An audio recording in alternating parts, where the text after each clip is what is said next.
प्रियजन हो, कसे आहात? तुम्ही ठीक आहात ना? हा दिवस तुमच्यासाठी कसा आहे? आज सकाळी उठल्यानंतर तुम्ही प्रभूसोबत बोललात का? तुम्ही प्रार्थना केली आणि बायबल वाचलं का? प्रभू तुमच्यासोबत असेल तर नेहमी आनंदच राहील.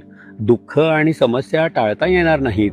पण जर तुम्हाला त्या सगळ्यात धैर्यवान आणि आनंदी राहायचं असेल तर तुम्ही येशूचा हात धरून चालण्याचा अनुभव टिकवून ठेवला पाहिजे. त्यासाठी तुम्ही सकाळी लवकर उठून प्रार्थना केली पाहिजे आणि परमेश्वराच्या वचनावर ध्यान केलं पाहिजे. हे ठिकाण पाहताय का? किती सुंदर आहे ना? हे समुद्र किनारा आहे. तिथे मच्छीमार काम करत आहेत. मला एका होडीत बसून तुमच्याशी बोलण्याची संधी मिळाली आहे. तर तुम्हाला प्रभूने तुमच्यासाठी दिलेलं वचन जाणून घ्यायची उत्सुकता आहे का? यहोशुआ अध्याय 3 वचन 7. आज मी सर्व इस्रायलाच्या दृष्टीने तुझी थोरवी वाढवण्यास आरंभ करीन. प्रभू म्हणतो, मी तुला मोठं करीन. माझ्या मुला, मी तुला मोठं करीन. माझ्या मुली, मी तुला मोठं करीन. सर्वांच्या समोर. तुमच्या आजूबाजूला, शेजारी, कामाच्या ठिकाणी, सेवेत आणि व्यवसायात व्यक्ती नाहीत का? काही लोक तुम्ही येशूला स्वीकारलात आणि त्याच्या मागे चालत आहात म्हणून तुम्हाला कमी लेखत नाहीत का? तुम्ही प्रार्थना करता म्हणून ते तुमची थट्टा करत नाहीत का? तुम्ही प्रभूच्या मागे जाता म्हणून ते तुमच्याबद्दल वाईट बोलत नाहीत का? प्रभू म्हणतो, मी तुला मोठं करीन त्या लोकांच्या समोर ज्यांनी तुला कमी लेखलं आणि तुझी थट्टा केली. हा श्लोक मला माझ्या स्वतःच्या आयुष्याची आठवण करून देतो. जेव्हा मी मृत्यूपंथावर होतो तेव्हा प्रभूने मला बरे केले. माझं हृदय फुगलं होतं आणि माझा उजवा पाय निकामी झाला होता. तो मला शोधत आला, मला बरे केलं आणि मला नवीन जीवन दिलं. मग येशू कोणत्या प्रकारचा देव आहे हे जाणून घेण्यासाठी मी एक बायबल विकत घेतलं आणि वाचायला सुरुवात केली. मग त्याने मला सेवेसाठी बोलावलं आणि मी त्याचं ऐकलं. त्याने मला माझ्या मूळ गावात नालूमावडीमध्ये सेवा करायला सांगितलं. आपल्या स्वतःच्या गावात सेवा करणं खूप कठीण असतं, बरोबर ना? अगदी येशूलाही नाझरेतमध्ये राहता आलं नाही. म्हणून मी प्रभूची सेवा करण्यासाठी माझ्या मूळ गावात आलो. माझ्या नातेवाईकांपैकी कोणीही ख्रिश्चन नव्हते. मी हिंदू पार्श्वभूमीतून आलो आहे. मी तरुण होतो जेव्हा मी सेवा करायला आलो. ते यायचे आणि म्हणायचे, तो गावोगाव फिरून प्रचार का करतोस? येशूने तुझ्यासाठी काहीतरी चांगलं केलं असेल तर ते तुझ्याजवळ ठेव.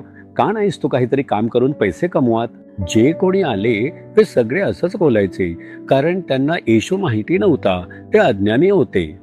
मी त्यांना सांगितलं, येशूनी माझ्यासाठी एक चमत्कार केला. मी मरायला आलो होतो पण येशूनी मला नवीन जीवन दिलं. पण तरीही त्यांना समजलं नाही. त्यांना त्यांच्या धर्म, जात आणि वंशासाठी आंधळा उत्साह दाखवायचा होता. म्हणून ते म्हणाले, तू असं नोकरी न करता का भटकतोस? नातेवाईक आले की मी शांतपणे मागच्या अंगणातून बाहेर निघून जायचो. मी कौटुंबिक कार्यक्रम आणि नातेवाईकांच्या भेटी टाळायचो. मी तिथे गेलो तर ते विचारायचे, तू काय करतोस?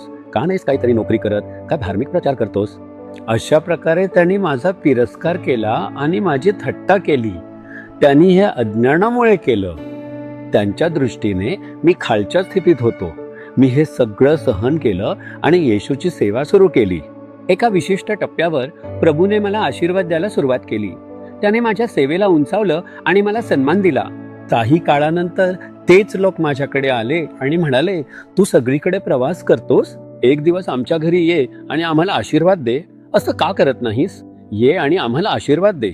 त्यांनी मला आमंत्रित करायला सुरुवात केली. ज्यांनी माझा तिरस्कार केला आणि माझी थट्टा केली त्यांच्या दृष्टीने प्रभूने मला उंचावलं. त्यांनी सभांमध्ये प्रभूने केलेली चमत्कार पाहिली. म्हणून ते म्हणाले, फक्त तू आमच्या घरी आलास तर आम्हाला आशीर्वाद मिळेल. ते मला लग्नासाठी आमंत्रित करायचे. ते सगळं हिंदू परंपरेनुसार करायचे. पण ते मला नवदाम्पत्याला आशीर्वाद द्यायला बोलवायचे. ते मला विचारायचे की माझे हात त्यांच्या डोक्यावर ठेवून त्यांना आशीर्वाद द्या. ज्यांनी माझा तिरस्कार केला आणि माझ्याबद्दल वाईट बोलले त्यांच्या दृष्टीने प्रभूने मला उंचावलं.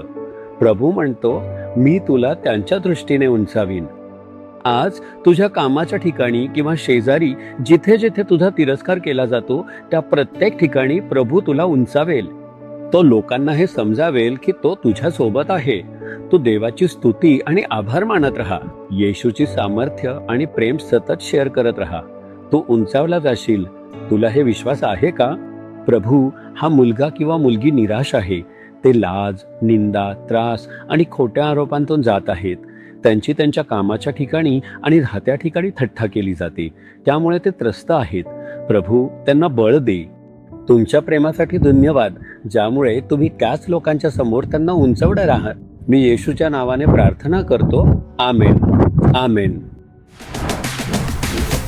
जीसस रिडीम्ड मराठी ह्या यूट्यूब चॅनेलला सबस्क्राईब करा. सबस्क्राईब बटनावर क्लिक करा आणि बेल चिन्हावरही क्लिक करा. दररोजच्या नवीन कार्यक्रमांची माहिती मिळवा.